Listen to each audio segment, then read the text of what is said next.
So Food and Wine comes out with this Best New Chefs award, kind of like roundup of people who have been making waves in the industry, whether it's from their restaurant or they have opened a new concept. Have you been do you follow this award specifically? I know we talk about World's 50 Best and like Michelin Guide stuff, but Ray, do you pay attention to the Food and Wine list? Not as much. I mean, I stay aware of it, but it's not like my go-to. I think 50 Best and Michelin are more prevalent in my world. So we'll link the full list below. I don't necessarily want to focus on the winners this year. I want to focus on how Food and Wine is treating this award going forward, and then the implications of that. And so the list comes out, and then I'm reading through the kind of like press release, the thing that Food and Wine put out there. And then I notice that they talk about this thing called a mentorship playbook for Food and Wine's best new chefs.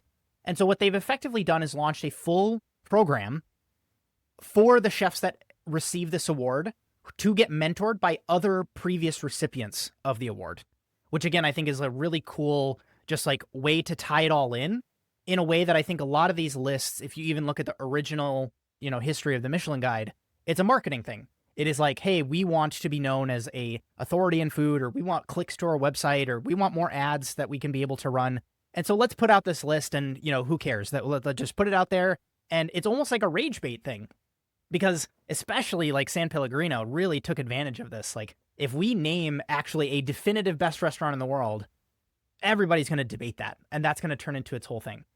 And I think where people kind of felt hollow with the whole, like, giving out the awards is, maybe a hollow chase in one regard. But I think there's no like through line, even with World's 50 Best. For those that aren't familiar, they made a change several years ago where once you won that #1 award, you weren't eligible to win it again. And that was something that, again, like shook up the whole way that they go about things.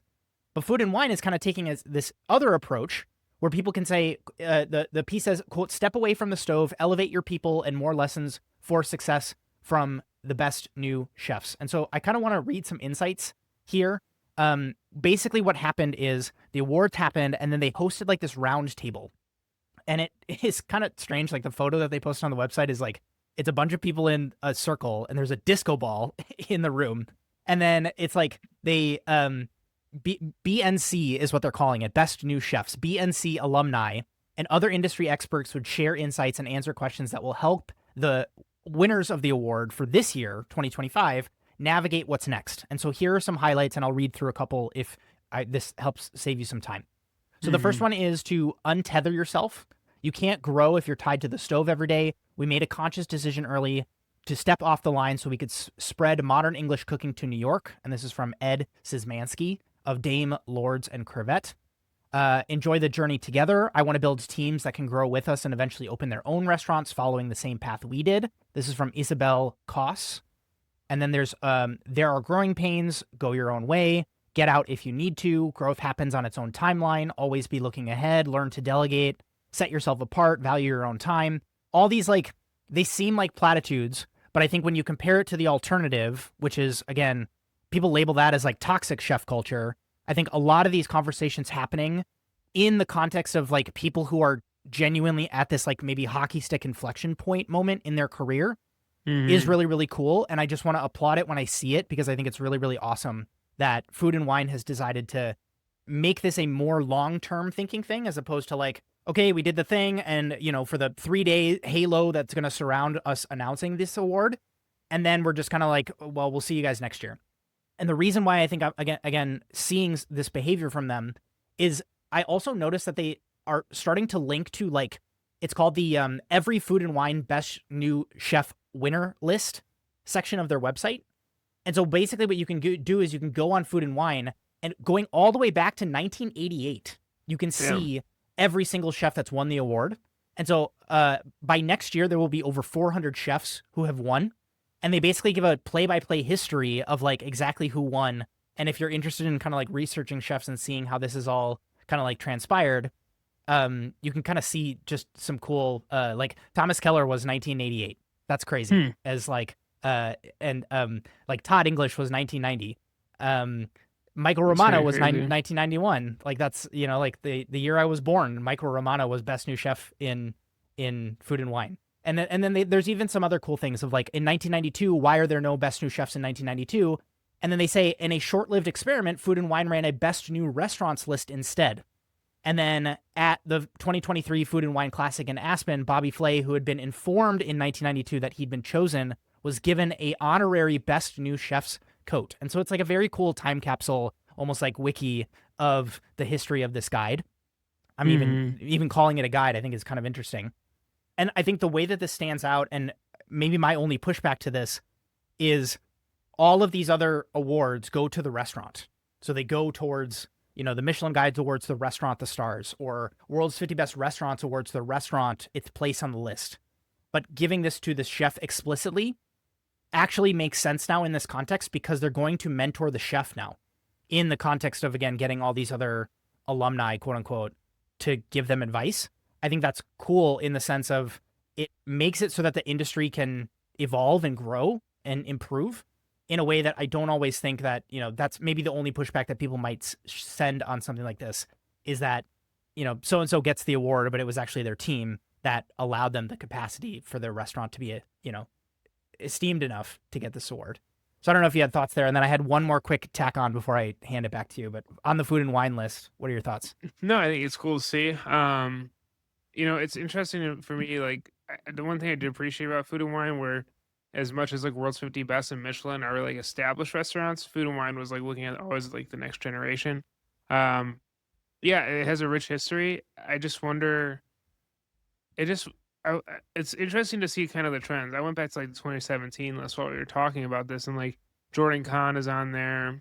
The chef of Oriole, Noah Sandel was on there, and it's like it's just cool to see kind of it's not only a mapping of the best chefs over the last few years, but a mapping of like the dining trends and what was popular at that time. So it's definitely like if you're into food history or you're newer to the industry, it's definitely a good list worth like perusing.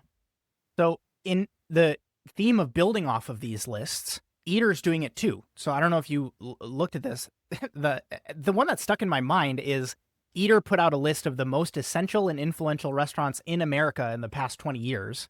But what it really is, if you like try to find the list, it's Eater does these 38 lists. So if you go to Austin or you go to Miami or you go to Chicago, there's a 30 Eater 38, which is like 38 restaurants in that city that kind of like across the spectrum give you a good mix of like casual places and different cuisines, and like there's a fine dining spot or two, and there's a wine bar included.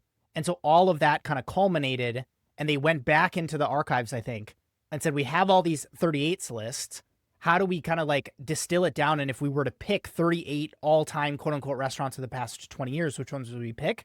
And they put Hmm. out that list. And this, I think, really got people's, tempers going because there's some places on here that like either are incredibly like niche neighborhood specific places, or they're like, again, the places who have just like totally changed over the past 20 years, or they're relatively new, like they've only been open for a couple of years. And then Yeah. they get, a placement on this list. And so a lot of comments, a lot of people kind of like saying, how dare you not mention XYZ place, which again, from a clicks perspective is exactly what a media company wants. But just to read a couple of the places that are on this list, it's listed in alphabetical order. So they have Alinea, they have Of Animal, they have course. Atelier Creme, they have Atomix, they have Carbone, um, Four Horsemen in Brooklyn, Franklin Barbecue, which we covered on the show 2 weeks ago, Jelena in LA, Husk, Kasama, Mission Chinese Food, Momofuku Sambar, Red Rooster. I'm just going through places that people might know of. There's obviously more. Town Hmm. in Honolulu, Via Carota, Zahav in Philadelphia. And so this list is, again, they're claiming it's the most essential and influential restaurants that you can experience. And that I think is just an interesting way to kind of leverage that work that they've put in to putting out these lists.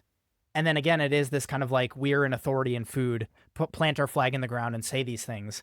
And so again, I don't know if they're going to continue to do this, if it's going to be like every 5 years they put out something like this. But I think this is one of those interesting things of, yes, it helps to get a bunch of attention on you, but you've kind of like spent that card, so to speak. Like you can't really Yeah. like publish this every single year going forward. And so I was kind of perplexed by seeing them publish something like this. I was going over the list as we went through. There's a lot of really really integral restaurants to this list. I was I was a little I don't know. I guess the French Laundry falls below this. I think that was the thing to see because 20 years ago, it'd be like They were still kind of in their heyday at that time. Like, I feel like they Yeah, but they were. opened in the 90s, so I think that that's the So thing is that they're that not? trying Does that to. disqualify them? I know they I were would say, 90s to like mid 2000s. Yeah, I think overall, I think it was pretty good. Um, I don't think there's any I would disagree with. I think Red Rooster is a cool one to see. And then Husk by Sean Brock. I think that was such a defining a restaurant. So all in all, I think it was good. It's just interesting to see like it'd almost be cool to have a list of like what restaurants. I feel like they have to do 40 years now, and like what restaurants shaped that because all these restaurants pulled from a different era and in a certain way. So, but overall, I think it's interesting. But yeah, like how are they going to update this? Like, if you can't really have something fall off this list, can you? yeah, exactly. And I'll just adding a little bit more context. This was sponsored by Cadillac, apparently. And so one of the I comments was says, going to "I say love how that. it says I love how Cadillac paid for this." Kind of a gloved slap in the face to that other company that sells tires. And just to read a couple of other comments, it says, WD-50 and Ubuntu should be on top of this list. Somebody says, having been to over 20 of these, I can confirm that Oh, this is a very odd list. that's And then another actually person, a good go ahead. point. Ubuntu and WD-50 not being on here is actually a very very smart point. But I think that like W50's closed. You know what I mean? So like there's a problem there from a history perspective of I So also is think Ubuntu. yeah, and so another comment, did a PR firm write this question mark? Can confirm that a great deal of these are overrated. Again, so like they got the people going, you know what I mean? There's a lot of Yeah. people talking about this. Interesting way to do a sponsored post if this is exactly, how it is. But like Cadillac isn't from a logo perspective, I don't even think Cadillac is featured in some of this. And so just very weird to see the way that both of these companies, Eater and Food and Wine, are using these like for all intents and purposes artificially created awards that they bestow every year. And how one is just kind of like getting all this hate and it's turned into this like ad monster. And then Food and Wine has like, we're going to mentor the chefs. We're going to like host roundtables. We're going to bring the people who have won these back. We're going to host a thing on our website where you can see the history of how this award has evolved and the people who have been showcased on this. It's just again tale of two cities, so to speak. But It's that's also that's interesting to see Carbone. I mean, I know that. I mean, obviously one of the hottest reservations, but like, what would have they like that type of cooking was prevalent in a town like Buffalo? You know what I mean? Not saying right. that it's like they do it at such a high level. No disrespect to them, but when it came to like essential to shaping the dining culture, it's just an interesting one. Totally. I'll hand But it over to but you. What do you got? it